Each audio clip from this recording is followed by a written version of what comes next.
신앙 고백 우리 하겠습니다. 나는 전능하신 아버지 하나님 천지의 창조주를 믿습니다. 나는 그의 유일하신 아들 우리 주 예수 그리스도를 믿습니다. 그는 성령으로 잉태되어 동정녀 마리아에게서 나시고 본디오 빌라도에게 고난을 받아 십자가에 못 박혀 죽으시고 장사된 지 사흘 만에 죽은 자 가운데서 다시 살아나셨으며 하늘에 오르시어 전능하신 아버지 하나님 우편에 앉아 계시다가 거기로부터 살아있는 자와 죽은 자를 심판하러 오십니다. 나는 성령을 믿으며 거룩한 공교회와 성도의 교제와 죄를 용서받는 것과 몸의 부활과 영생을 믿습니다. 아멘. 545장 찬송하고 말씀을 봅니다.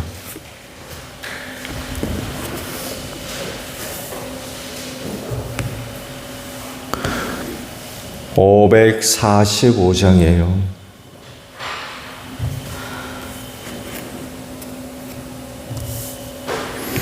이 눈에 아무 증거하니 배어도 믿음만을 가지고 선을 걸으며 이 귀에 아무 소리 하니 들려도 하나님의 약속 위에 서리라. 걸어가세 믿음 위에 서서 나가세 의심 버리고 걸어가세 믿음 위에 서서 눈과 귀에 아무 증거 없어도 이 눈이 보기에는 어떠하든지 이미 얻은 증거대로 늘 믿으며 이 맘에 의심 없이 살아갈 때에 우리 소원 주 안에서 이루리. 걸어가세 믿음 위에 서서 나가세 의심 버리고 걸어가세 믿음 위에 서서 눈과 귀에 아무 증거 없어도 주님의 거룩함을 두고 맹세함.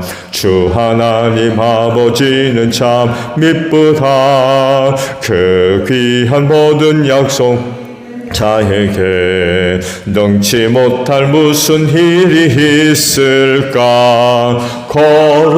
걸어가세 믿음 위에 서서 나가세 의심 버리고 걸어가세 믿음 위에 서서 눈과 귀에 아무 증거 없어도. 말씀을 봅니다. 시편 78편 9절에서 31절까지 말씀을 저와 교독을 하죠. 시편 78편 9절에서 31절에요. 에브라임의 자손은 부장을 하고 활을 들고 나섰지만 정작 전쟁이 일어났을 때에 물러가고 말았다.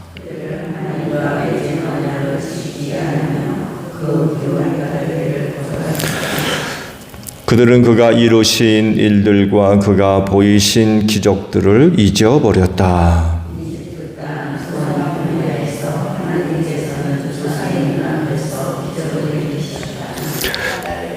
바다를 갈라서 물을 강둑처럼 서게 하시고 그들을 그리로 걸어가게 하셨다. 광야에서 바위를 쪼개셔서 깊은 샘에서 솟아오르는 것 같이 물을 흡족하게 마시게 하셨다.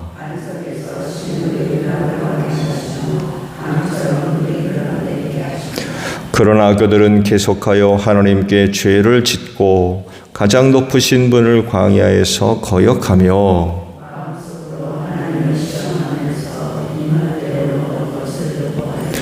그들은 하나님을 거스르면서 하나님이 무슨 능력으로 이 광야에서 먹거리를 공급할 수 있으랴.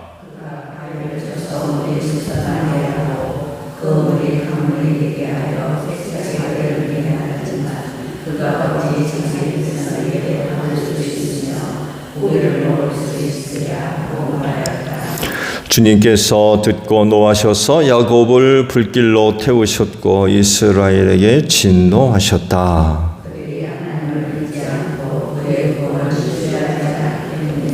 그런데도 하나님은 위에 하늘에서 명하셔서 하늘문을 여시고 사람이 천사의 음식을 먹었다. 하나님은 그들에게 풍족할 만큼 내려주셨다.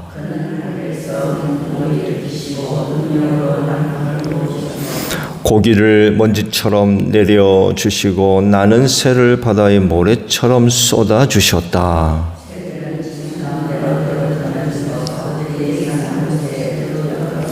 그들이 마음껏 먹고 배불렀다. 하나님은 그들이 원하는 대로 넉넉히 주셨다.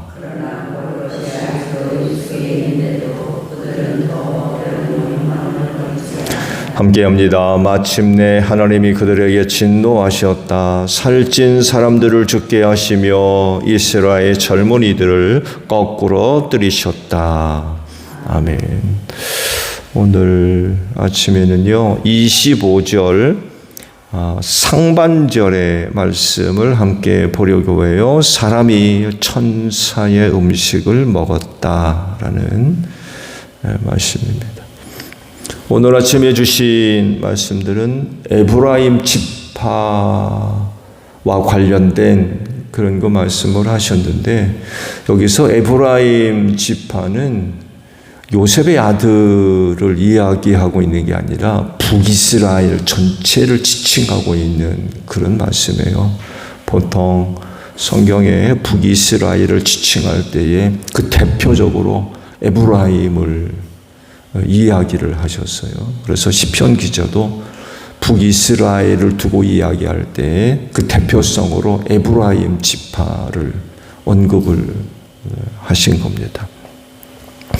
즉 북이스라엘의 죄와 또 그들이 죄를 지을 수밖에 없었던 원인, 즉 하나님의 은혜를 새카맣게 잊었다는 거예요. 그런 그 내용들을 출애굽과 관련해서 쭉 기록을 하고 계십니다. 북이스라엘이 이런 하나님의 은혜를 잊지 않고 기억함으로써 하나님을 잘 섬기고 또 믿고 순종하는 그런 그 모습들이 있어야 되는데 그러지를 못했다는 거죠. 북이스라엘에 타락할 수밖에 없었던 원인이 바로 여기에 있다라고 이제 말씀을 하고 있죠. 말씀을 드린 대로 9절에 에브라임의 자손이라고 이제 언급이 되어져 있는데 북이스라엘 전체를 상징하는 대표성으로서 에브라임 지파를 이제 기록을 하셨어요. 아시듯이 에브라임은 요셉의 둘째 아들이죠. 둘째 아들입니다. 그렇지만 야곱은 이 에브라임을 축복을 했죠. 손을 엇갈려서 므낫세와 함께 축복 기도를 하면서 오른손이 에브라임 머리 위로 올라갔을 때 요셉이 이걸 알고 아버지한테 얘기하죠. 이 손이 엇갈렸다고 바뀌었다고 나도 한다라고 하면서 그대로 그냥 기도를 하면서 에브라임을 축복하고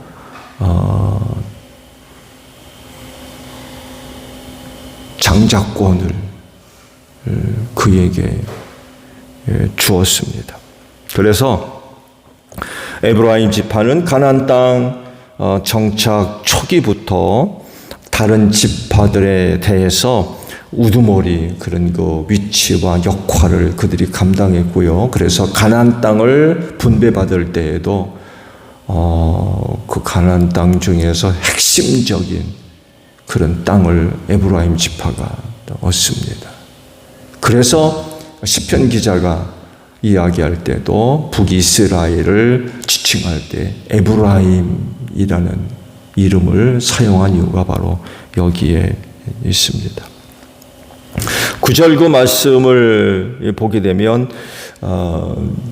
에브라임 지파가 저질렀던 부정적인 그런 그 모습을 언급을 하셨는데 그 역사적 배경이 어떻게 된 거냐라고 할 때에 대표적으로 그 블레셋과의 전쟁을 의미하는 게 아니냐.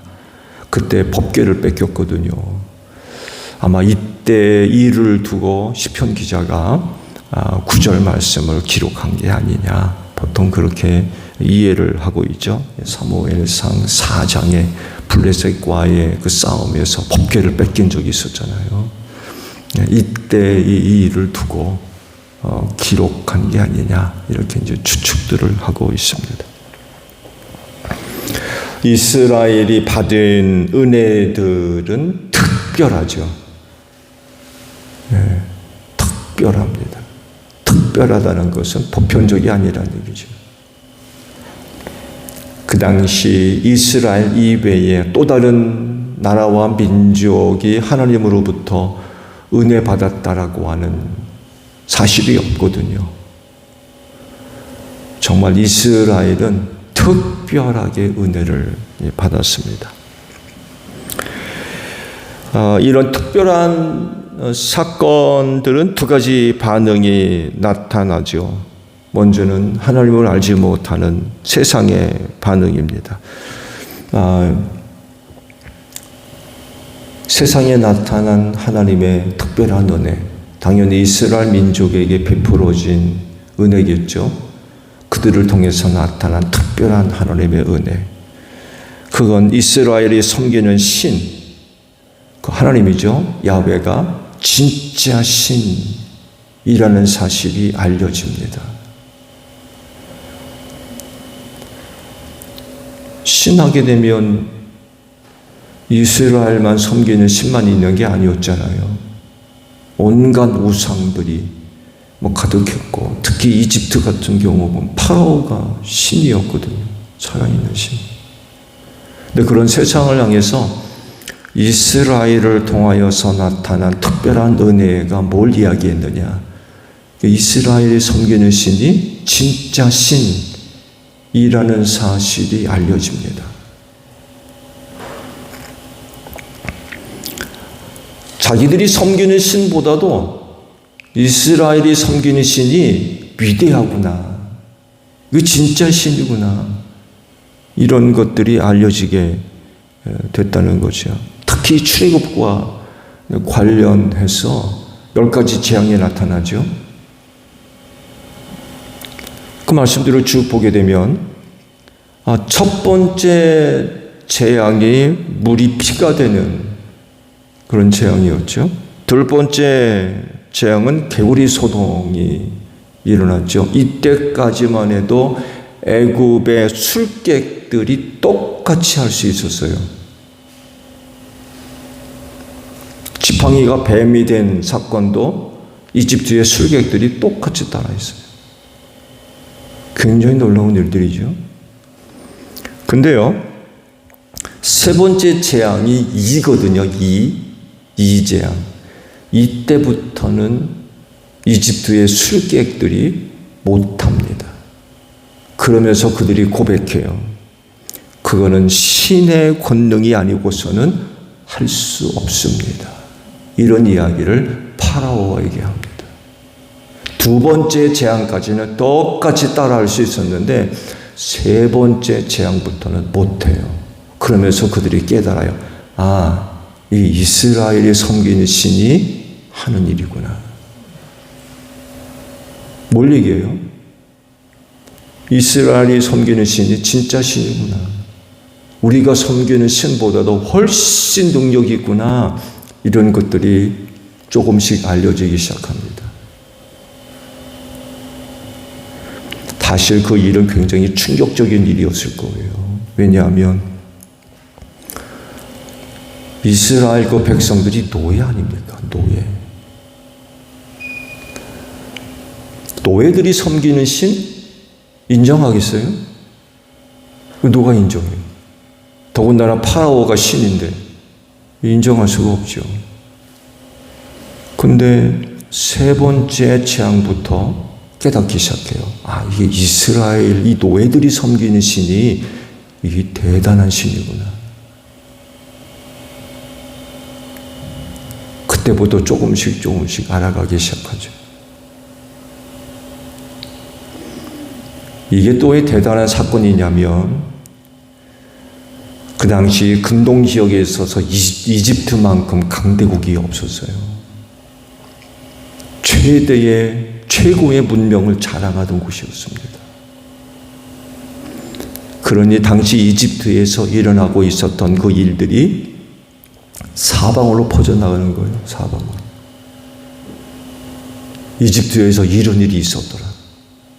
소문이 사방으로 퍼져나가는 거예요. 그냥 이집트 내에서만 끝나는 일이 아니라 당대 최고의 문명을 자랑했던 곳이었기 때문에 거기 이집트 사람들만 있었겠습니까? 각 나라와 민족의 사람들이 드나들면서 상업도 하고 장사도 하고 온갖 교역들이 다 이루어졌을 거 아니에요. 그들의 입을 통해서 소문이 퍼지는 거예요. 나중에 이스라엘 백성들이 여리고 성을 점령할 때 기생 라합을 통해서도 그 얘기를 듣잖아요. 우리가 너에 관한 이야기를 듣고 간다비도 갔다. 소문이 바닥에 퍼졌던 거예요. 하나님을 알지 못하는 세상에 이스라엘 백성들을 통하여서 나타난 하나님의 능력. 세상의 반응이 어떤 거겠어요? 야, 이스라엘이 섬기는 신이 진짜구나. 우리가 섬기는 신보다도 훨씬 능력 있는 신이구나.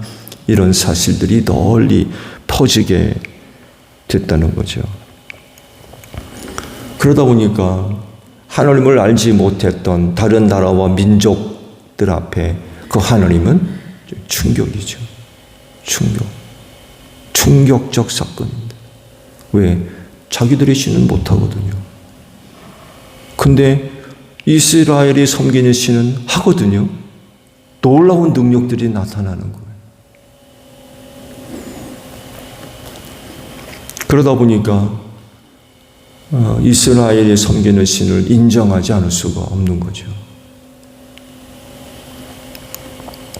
두 번째는요, 믿음을 가진 사람들입니다. 곧 하나님을 섬기는 사람들입니다. 이들에게 하나님의 놀라우신 은혜와 사랑과 능력의 역사는 당연히 은혜가 되는 거죠. 은혜. 그 은혜는 어디로 연결되겠습니까? 하나님을 섬기는 믿음으로 연결될 수밖에 없어요. 이스라엘 백성들에게 임한 하나님의 놀라우신 은혜, 그것을 보고 듣고 느끼고 경험하는 일들은 그 하나님을 섬기는 사람들에겐 도움이 되는 거죠. 은혜를 더하고 믿음을 더하는 이런 그 결과들을 얻게 되죠. 이전보다도 훨씬 더 성숙되고 성장된 믿음의 모습들을 나올 수가 있는 거죠. 그렇다면 출애굽과 관련된 사건은 당시 광야 백성들에게 어떤 영향을 주었을까요?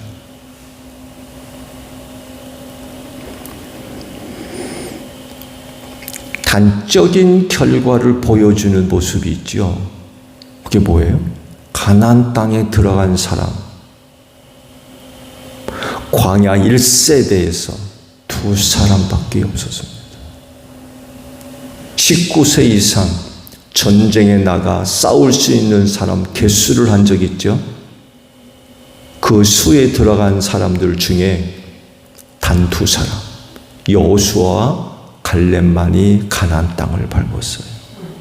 뭘 얘기합니까?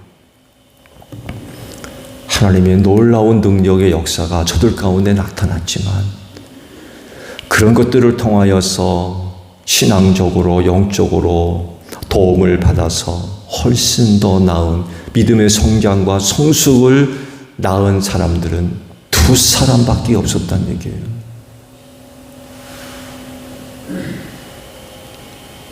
거의 두 사람을 빼놓고 광야 1세대 모든 사람들에겐 아무런 영향도 되지 못했다는 얘기예요.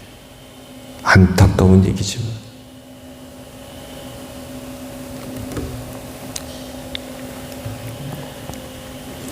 에브라임, 즉 북이스라엘도 마찬가지였다는 거예요. 마찬가지. 저들이 잊지 말아야 할 하나님의 놀라우신 은혜가 있음에도 불구하고 저들은 타락하고 부패했다는 거예요. 역사적 사실들이 있음에도 불구하고 그런 사실들이 저들에게 신앙적으로 전혀 도움이 안 됐다는 거예요.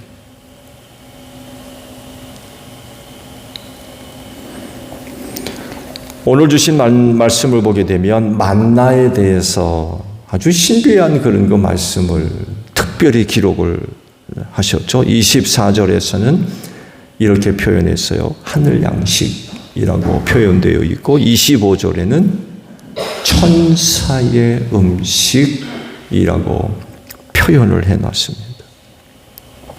이 표현 그대로를 갖고 이야기를 하자면 만약 천사가 하나님의 나라에서 음식을 먹는 일이 있다고 하면 만나를 먹었다는 얘기입니다. 그렇죠?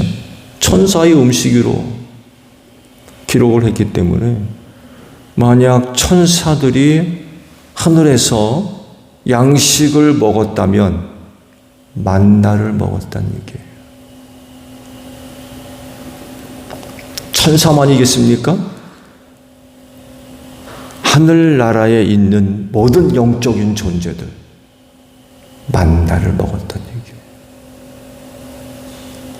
이게 무슨 얘기냐면 만나는 정말 하나님의 특별한 은혜요 사랑이었다는 거예요. 광야 백성들이 천사들이 먹는 만나 음식을 먹었다는 얘기예요. 이거 누가 먹어요? 어떤 사람들이 천사의 음식을 먹습니까? 그렇지 않아요? 생각해 보세요. 어떤 사람이 천사들이 먹는 음식을 먹습니까? 아무나 먹을 수 있는 게 아니에요. 하늘 양식이래잖아요. 하늘에서나 먹을 수 있는 양식이란 얘기예요. 근데 그거를 광야 백성들이 먹었는데 40년이나 먹었어요. 40년이나. 그러니 얼마나 특별한 은혜를 얻은 겁니까? 얼마나 각별한 은혜를 얻은 거겠어요. 잊을래야 잊을 수 없는 사건. 그거 어떻게 잊어요? 잊어버릴 수 없는 사건이죠. 그래서 하나님을 섬기는 백성들에겐 큰 도움이 되죠. 만나를 먹으면서 하나님을 잘 섬기는 영적으로나 신앙적으로 성숙되고 성장돼 가는 그런 그 모습들을 기대해 볼 수가 있잖아요. 그렇잖아요. 만나를 먹으면서 어떻게 타락하고 부패합니까? 근데 에브라임이 보여준 모습을 보면 그렇지 않았다는 얘기예요. 광야 백성들도 똑같았죠? 만나를 거두어 먹으면서 원망하고 불평하고 하나님 시험하고 불순종하는 만나를 먹으면서 그러니까 천사들이 먹는 음식을 먹으면서도 신앙적으로나 영적으로나 전혀 도움이 되지를 않았다는 얘기예요. 천사들이나 먹을 수 있는 음식을 먹었다 그러면 시간이 흐를수록 이전보다 훨씬 나은 신앙적으로 영적으로 성장하고 성숙돼가는 그런 모습들이 있어야 되는데 전혀 그렇지 않았다는 얘기예요. 지금 그거 시편 기자가 아삽이 고발하고 있는 거죠.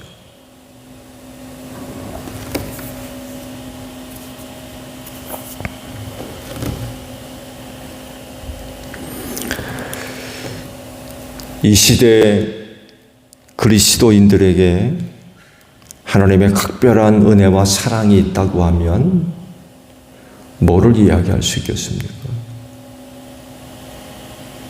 광야 백성들은 천사의 음식을 먹었대요. 그것만이 아니죠. 말씀을 보셨듯이 그 광야에서 얻은 각별한 그런 그 은혜들을 쭉 기록하고 있잖아요. 그러면 이 시대를 사는 모든 그리스도인들은 어떤 은혜를 받았나요? 절대로 잊어서는 안 되는 하나님의 은혜, 하나님의 사랑. 뭐가 있습니까? 개인적으로 특별한 여러 가지 일들이 있을 수 있을 거예요.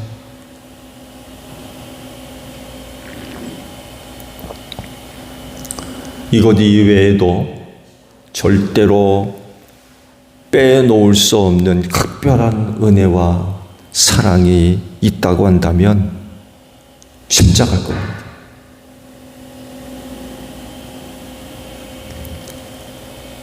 죄와 사망에서 나를 구원하기 위해서 나 대신 십자가에 돌아가신 예수님. 십자가 사건. 각별한 하나님의 은혜와 사랑을 이야기한다면 성령을 주신 거예요.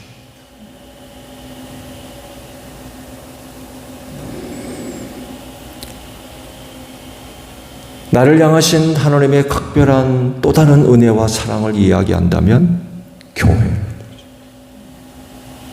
사망 권세가 이기지 못하도록 축복하신 교회.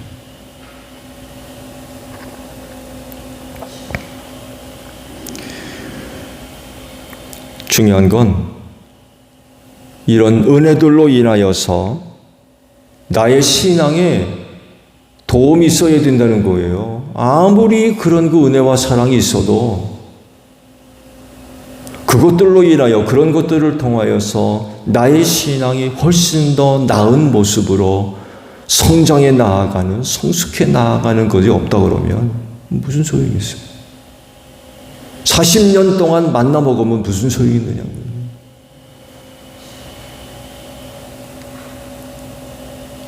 그렇지 않아요?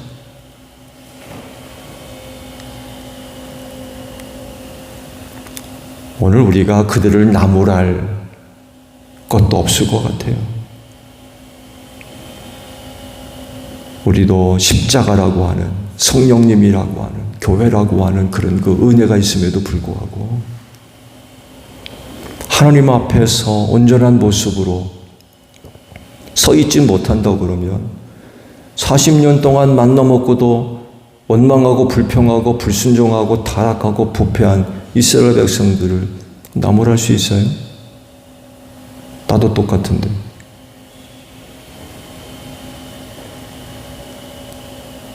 그렇지 않나요?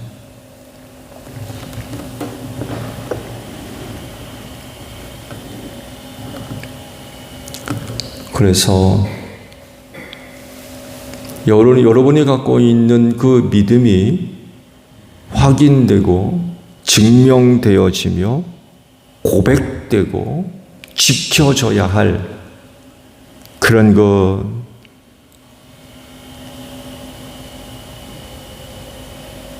현장이 있다고 하면 돌아서면 안 될 겁니다. 베드로와 같이 너 예수의 제자지?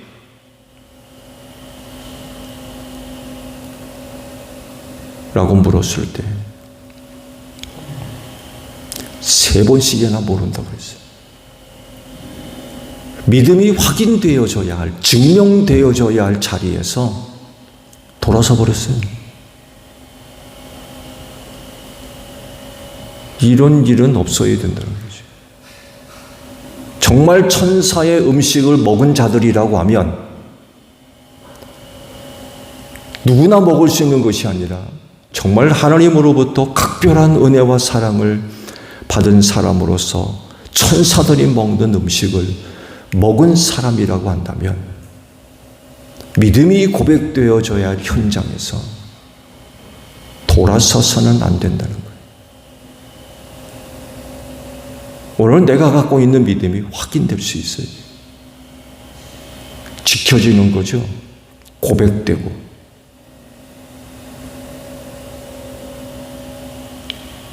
그렇게 해야 만나 먹은 의미가 있죠. 그렇잖아요. 십자가의 사랑을 받았고 성령을 받았고 사망 권세가 이기지 못하는 교회를 다니고 있고 이런 은혜를 받은 사람들이라고 하면 믿음의 자리에서 고백되고 확인되고 지켜지는 그런 모습들이 있어야 된다는 거예요.